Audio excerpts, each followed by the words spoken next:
Greetings, this is a reading of the book The Airship Golden Hind. Some of the language in this book has not aged well and is indeed no longer politically correct. Take caution when listening to this visual audio book. Footage and photography are provided by Photations. At Photations, we believe that the world would be a better place if people spent their time being creative. Join us in practicing art so we all can be the master of art. Find art prints available at our store www.photationsstore.com. Keep our artwork alive by making a donation at photationsdonations.com. The Airship Golden Hind by Percy F. Westerman. Chapter 1, A Startling Proposition. What's the move? Inquired Kenneth Kenyon. Ask me another. Old Sam replied. His chum, Peter Bramson Fosterdike, is a cautious old stick, but he knows what's what. There's something in the wind, you mark my words. Then you're going to see him. Rather, and you too, old bean. Where's a pencil? We can't keep the telegraph boy waiting. Brownston tore a form from a pad, scribbled on it the reply. Fosterdike, Air Grange, near Blandford. Yes, we'll expect motor tomorrow morning, and he had taken the initial step of a journey that man had never before attempted. Kenyon and Branson were both ex-flying officers of the Royal Air Force. What they did in the Great War now matters little. Sufficient is it to say that had they belonged to any belligerent nation, save their own, they would have been styled aces. But since in the Royal Air Force details of personal achievements were deprecated, and the credit given to the force as a whole, they merely carried on until ordered to get out, or, in other words, be demobilized. Then each was a highly prized decoration and a gratuity of precisely the same amount as that given to an officer who had never served anywhere save at the Hotel Cecil.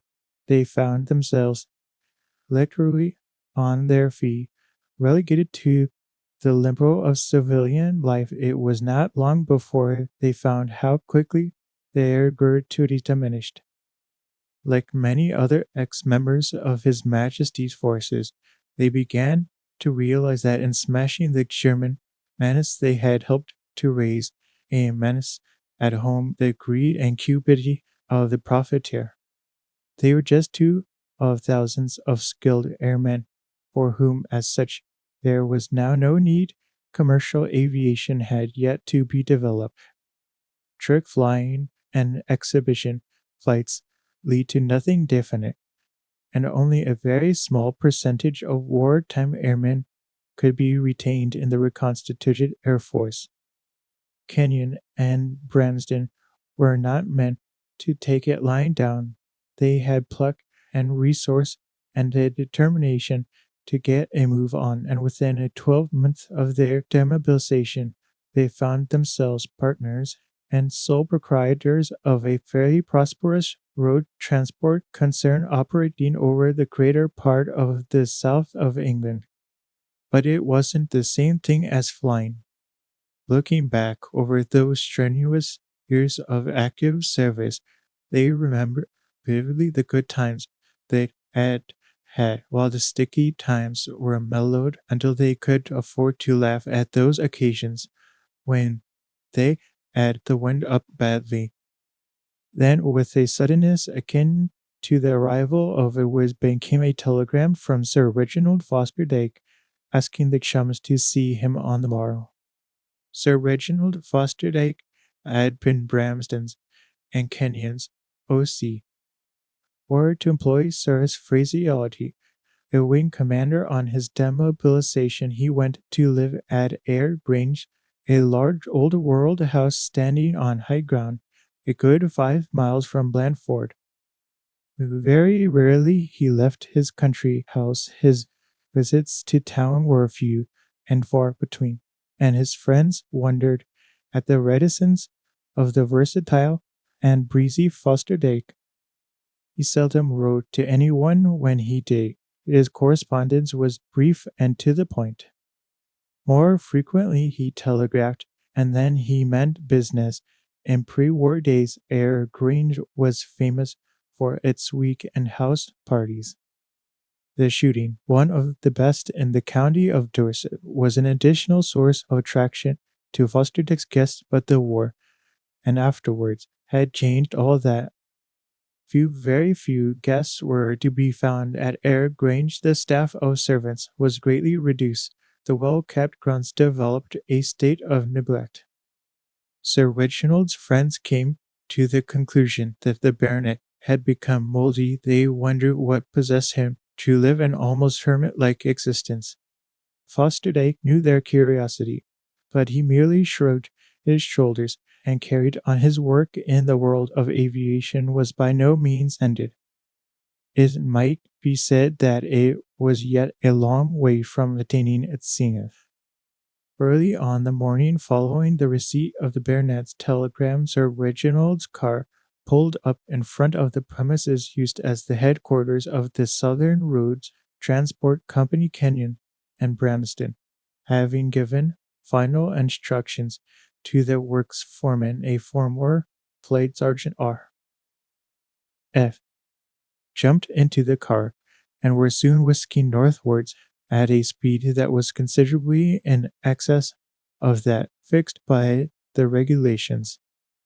Although of a retiring disposition, Sir Reginald Fosterdike had made a point of keeping in touch with his former officers. He had a sort of personal interest in every one of them, and on their part they regarded him as one of the best. Whenever, on rare occasion, Fosterdike ran down to Bournemouth, he invariably looked up Bramston and Kenyon to talk over old times, but being invited to Ayr Grange was quite a different matter. Vaguely, the chums wondered what it might mean, conjecturing ideas that somehow failed to be convincing, yet they knew that there was something in the wind. They knew Sir Reginald and his methods.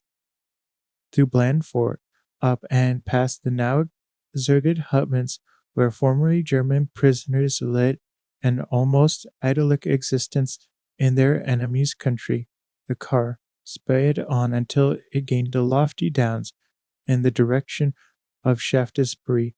Then, turning up a steep and narrow lane, the car drew up at the gate of Ayr Grange. It had There was no gatekeeper to unlock and throw open the massive iron gates. That task the chauffeur had to perform, stopping the car again in order to make secure the outer portals of Sir Reginald's domain. While the car remained stationary, the two occupants looked in vain for a glimpse of the house.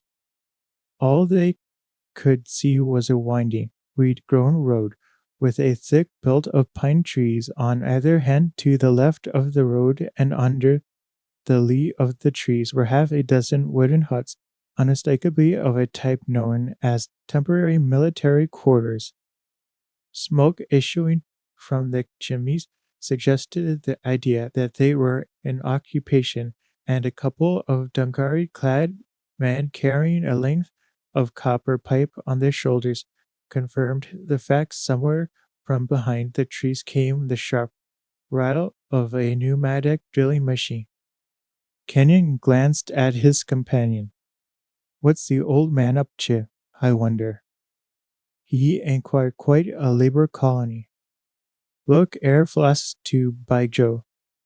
A pile of rusty wrought iron cylinders stacked on the grass by the side of the path recalled visions of bygone days.